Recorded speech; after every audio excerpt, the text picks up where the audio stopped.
There are many different acids. Proteins in food and in our bodies are made from amino acids. Many fruits and vegetables contain citric and/or malic acid. Tomatoes, oranges, lemons, bananas, broccoli, apples and grapes, to name a few. Swimming pools are dosed with pool acid, hydrochloric acid, to keep the chemicals balanced in the pool's water. Fizzy drinks like soda water, lemonade and colas are acidic. They have a pH of about 4. Some acids are weak, even weak enough to eat. Vinegar contains ethanoic acid, or as it used to be called, acetic acid. We pour vinegar on chips. Lemon juice is also a weak acid. It adds flavor to fish and lemon meringue pie. Some acids are strong enough to burn skin. Sulfuric acid has a very low pH. It certainly can't be added to salads or chips, and it burns holes in clothing and caramelizes sugar. We can change the concentration of acids by adding a solution of the acid to distilled water. Concentration refers to the number of moles per unit volume of the acid. A highly concentrated solution of a substance has many moles per unit volume. A diluted solution has much fewer moles per unit volume. We can't change the strength of the acid. Its strength depends on its chemical ability to release hydrogen ions in an acid-base reaction. Strength is a property of the acid. Bases are also found in everyday life. Bases taste bitter, and a solution of base, an alkali, has a slimy, slippery feeling, as soap does in water. Soaps, detergents, and industrial chemicals such as drain cleaners are made from bases.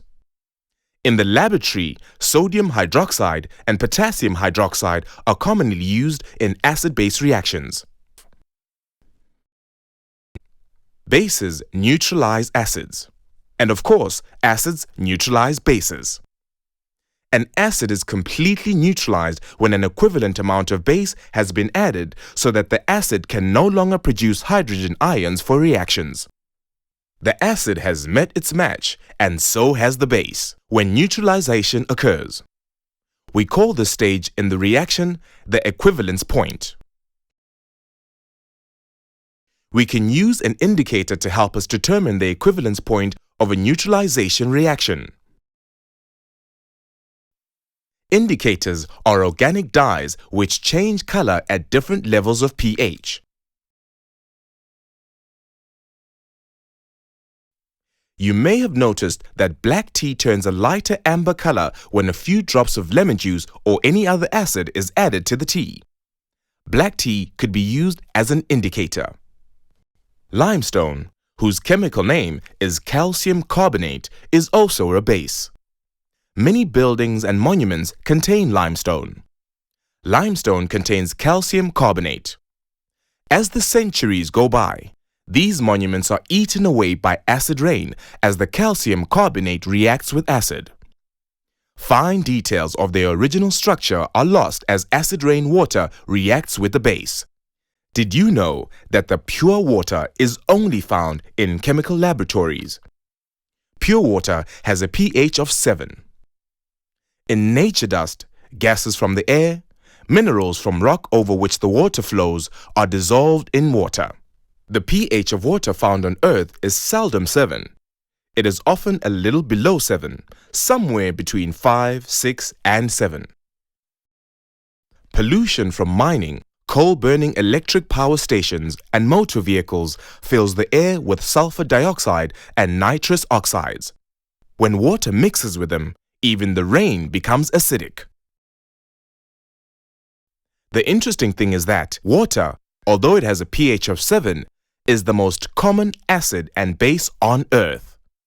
The modern theories of acids and bases define acids as proton donors and bases as proton acceptors. Water even reacts with itself, acting as the acid and the base.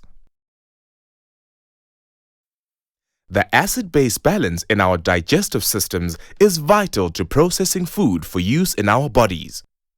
Gastric acid in the stomach has a pH of 2, which tells us that it is a very strong acid.